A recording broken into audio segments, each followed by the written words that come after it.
We're here today for what we are calling Americans for Prosperity's Congressional Convos. My name is Matthew Silver. I serve as Senior Federal Legislative Liaison here at Americans for Prosperity, and I'm joined by my colleague, John Tidwell, who serves as the State Director for our AFP Oklahoma State Chapter. And we are both joined by our distinguished guest, Congressman Kevin Hern, who represents the 1st Congressional District of Oklahoma. Today, we're going to be joining the Congressman to talk with him about inflation and the economy. Before that, I have the honor of further introducing him. Representative Kevin Hern was first sworn in November 13th, 2018. Prior to coming to Congress, he had a successful career in business, having owned several McDonald's restaurants that employ hundreds of individuals throughout the Tulsa area. He also was part owner in a manufacturing facility, several real estate ventures, 3 technology companies, and on top of all that, he also helped start a community bank. Representative Hern sits on the powerful House Ways and Means Committee, which oversees tax, trade, and healthcare policy, and oversees several large programs such as Social Security and Medicare. Congressman Hern also serves as the Budget and Spending Task Force Chairman within the Republican Study Committee, a powerful, large conservative caucus within the Republican Conference. He and his wife live in Tulsa, and they have 3 children. Congressman Hern, thank you so much for joining us for today's conversation. It's great to be with you.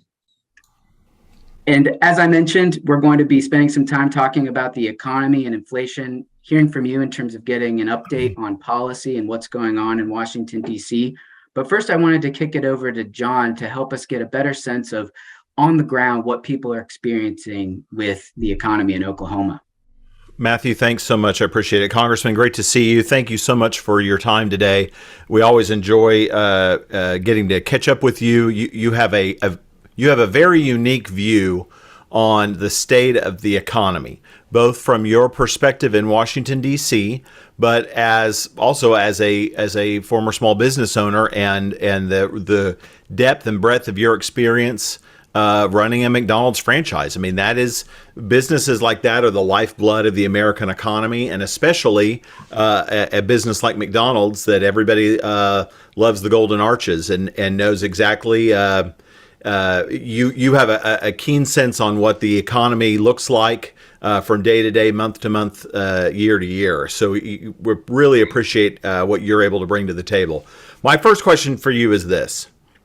I think that the Biden administration had a sense that if we can ride this thing out long enough, inflation's going to if we can get a hold of inflation and we can get our hands around this and perhaps work really hard to lower some of these rates and get it in check for people. That's clearly was a pipe dream, is not going to happen, was never going to happen.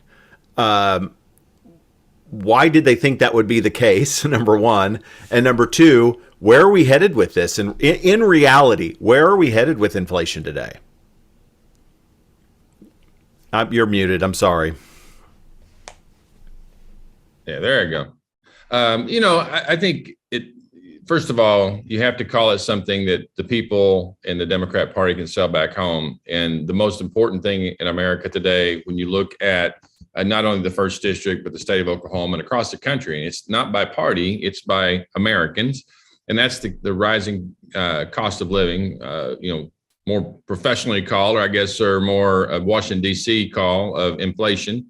Also what you see of the jobs in the economy, because if you think about it, in order for Fed Chairman Powell to stop raising rates, he needs the economy to slow. He needs people's wages to continue to decline in real wages.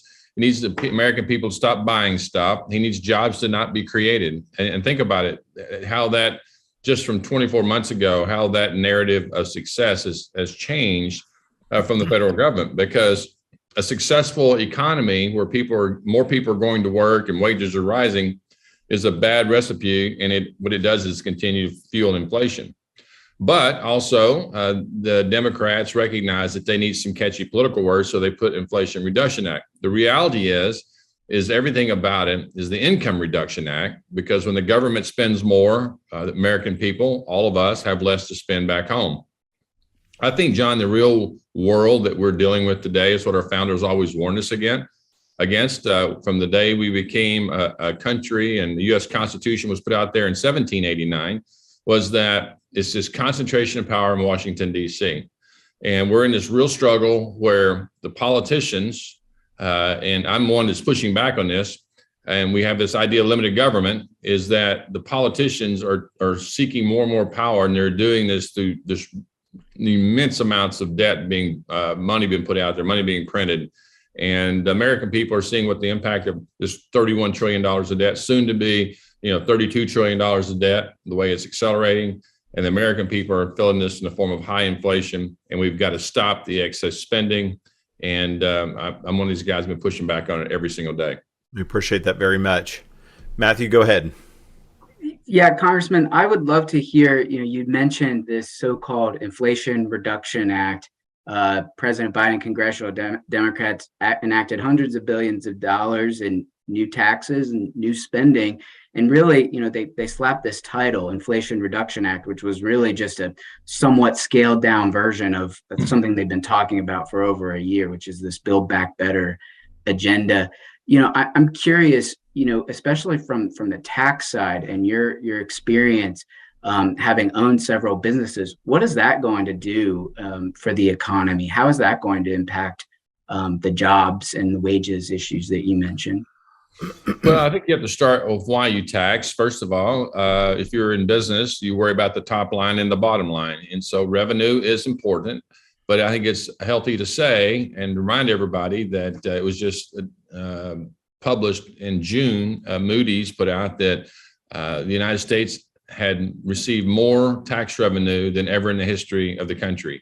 I just saw an article last week that said we are $1 trillion higher in revenue today than we were just some 3 years ago.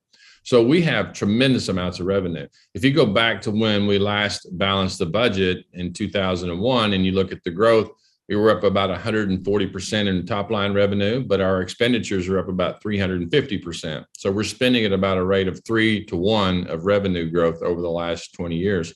And so all these are very problematic. And so what you're seeing the Democrats do, they know that this is not going to end good if they don't do something different. So they're trying to raise taxes on the people that they've been deeming and beating up for the last 4 years. And that's corporations, our multinationals doing business abroad, going after those companies that say that they're not paying any taxes. What they're doing is they're investing a lot of their money to create more and more jobs.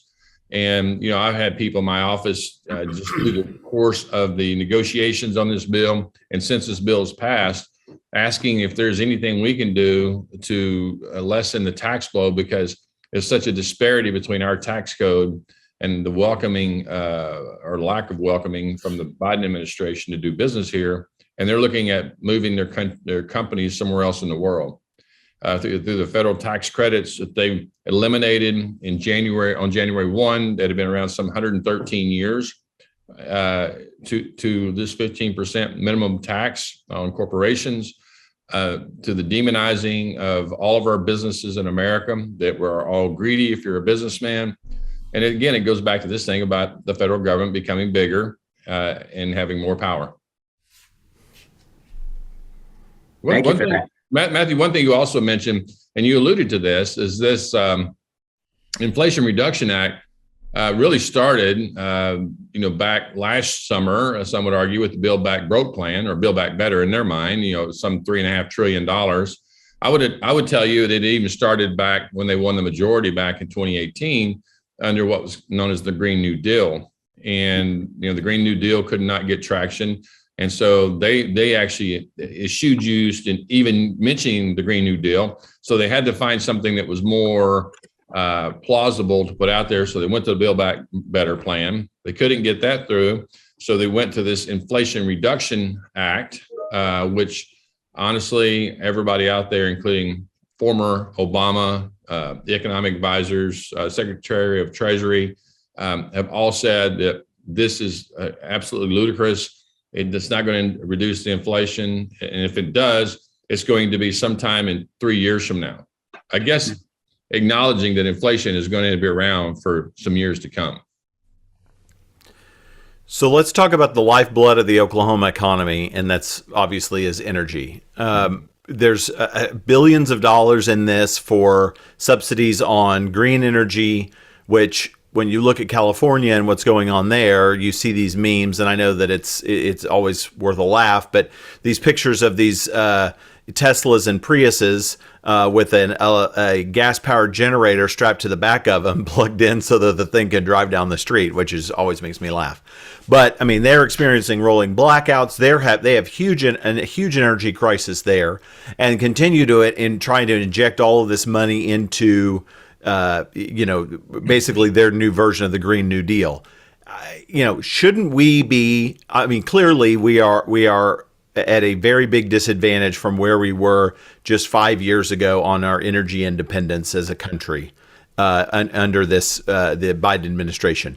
What is number one, what's their end game here? What do you believe their end game is? And quite honestly, what can Oklahomans do to try and counter that, whether individuals or from an industry standpoint? Yeah, so we have a lot of folks in our state that are, have a long history in the oil and gas industry. Obviously, we have, some of the largest independents in the country, with Continental and with Devon and others that are out there. But there are so many others, especially in the Tulsa area. They're sort of the mid tiers.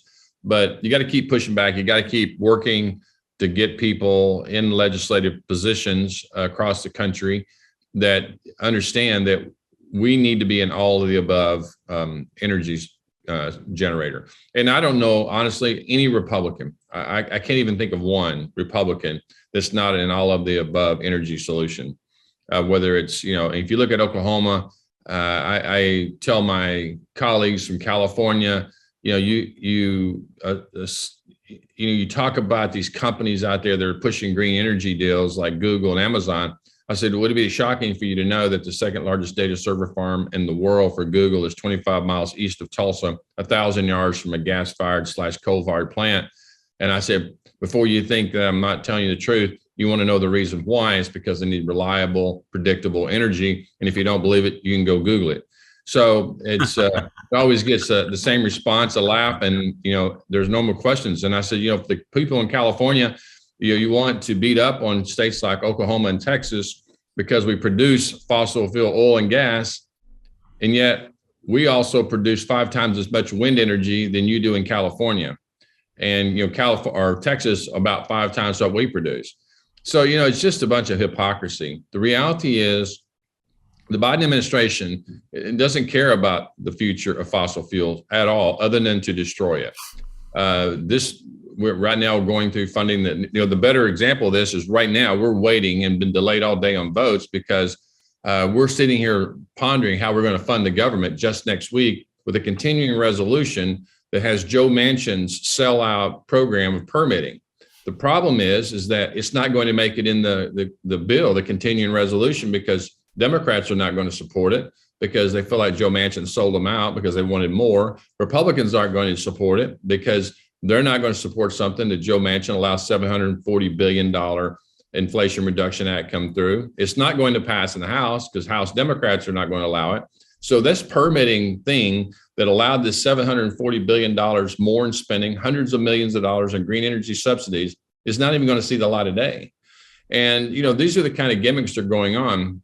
Again, all the above energy supply for all Americans. The reality is that it is important for America to be an equal leader in electric vehicles because China is going to take that space, or South Korea. But it doesn't mean we destroy our fossil fuel industry at the same time. Energy costs this fall are going to be double and triple to heat our homes from what they were just last year because of this president's policies. Are you anticipating gas prices to start to climb again after we've hit this we've kind of come? There's been a reduction in the increase, but it still is an increase, obviously. Do you suspect that that's going to continue to go back up again?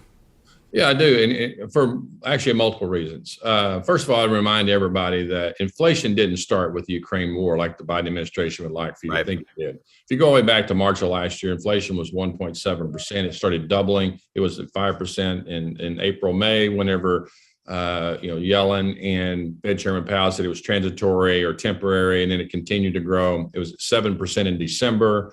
It was at 7.6% at the start of the war of Ukraine.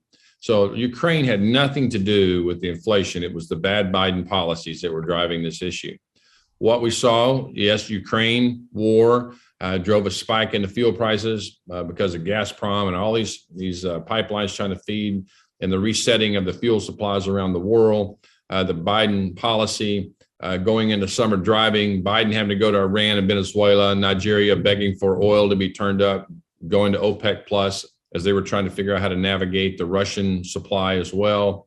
Obviously the plus side of OPEC. And so you get all these things happening, and you also have people going into the summer. They're basically in their mind, it's kind of the first 6 or 8, 9 months that they've had to go into a summer to celebrate, out past the pandemic. So you have a huge spike in demand, and we just couldn't hit the supply side. As the inflation continued to rage, people had to start making a determination, where did they need to spend money? And where could they save money? So you saw a lot of carpooling, you saw a lot of vacations get halted, driving vacations. You saw, business travel has basically stopped according to the airlines. International travel is down. So you started seeing the price come down because demand came down. As we go into the winter blends this fall, we're already seeing this. Actually, Janet Yellen has mentioned this already, that we're going to see $100+ a barrel. This is from the Biden administration as they go into the winter blends. And until, we already know from the reports we read in the paper and what we're seeing, this war in Ukraine is going to go all the way into the end of next year. Inflation is going to continue to rage. Interest rates are going to continue to go higher. We're on a pathway of economic uncertainty as we move into next year. Congressman, and I know Matthew's got one more question. We certainly want to be respectful of your time. But the thought occurs to me, and I know we've talked about this before. But as you mentioned that with Janet Yellen and this core group of individuals that are around President Biden and running the administration, it's the same people it's always been. Their ideas didn't work the first time, they didn't work the second time, they didn't work the third time, and they're not going to work the 20th time because their ideas are not good ideas. And when you continue to surround yourself by people who have bad ideas, you're not going to get anywhere. Well, the problem is, it's like, bringing friends into a business and working with you. There's friendships, and it's hard to disrupt those friendships. There's so much connectivity between all of the people like Susan Rice and, Ron Klain and others that are driving policy, right? Putting Biden out there to try to orate what they're trying to tell him. And the problem is, there's a lot of debt that has to be paid. Political debt has to be repaid. And I was just talking with some reporters a minute ago. It's the one thing about the Democrat Party, they're okay with incremental wins, because at some point in time in the future, when they come back into power, they'll just pick up where they left off, because their entire political operators are going to be back in the saddle again, so to speak. And they're okay with these incremental wins. We just have to be in a spot where we do as we take back the House in 48 days from now, that we're able to do oversight and have good policy, so that the American people can see that the Republicans can govern or lead in the majority. That's why those big ideas are so important, and the work you're doing, like the work you're doing on the study committee, is so very critical. Matthew, go ahead. Yeah, and that was going to be my last question for you, Congressman. Is as you're looking forward to next Congress and retaking the House, what are you going to be most focused on, especially from where you sit, both sitting on, as I mentioned, the House Ways and Means Committee, as well as your role within the Republican Study Committee? Well, I think first and foremost, it's about who I am. I'm a natural conservative person because of being in business and having, being in a penny business for so long. I look at everything and try to have a holistic approach to riding our fiscal ship. I produced the only 2 budgets through the Republican Study Committee in the last 2 years. Pelosi and the Democrats have not produced a budget in the last 4 years through the House Budget Committee. I've spent 5 months last year, 5 months this year going through it. So I know where all the skeletons are, what we have to do to reverse the spending trends that we're seeing. So that's first and foremost. The second thing is I'm looking forward to the opportunity to be the Republican Study Committee chair. There will be a vote when we come back in November for that position.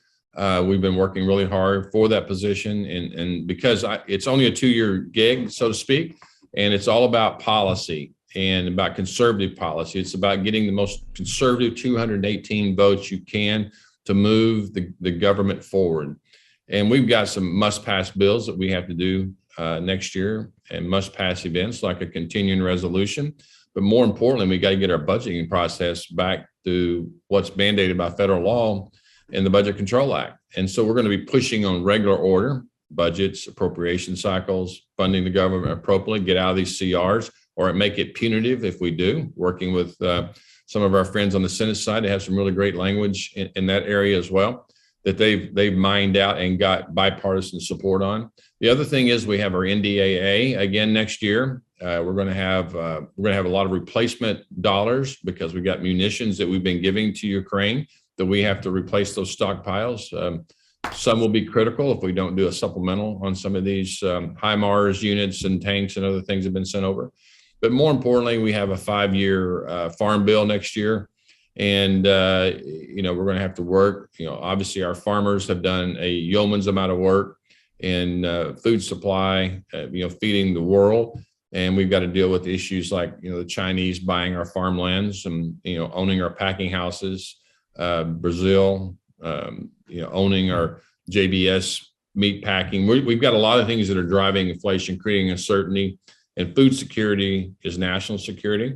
And so we've got to do these. And so we're working on a process, a plan. Our plan as RSC chair is to bring in subject matter experts along the way, including committee chairs, to educate the conference, everybody at large, to keep the conference moving forward. I think that's how you run a great business, is being a great communicator, and great communications means listening.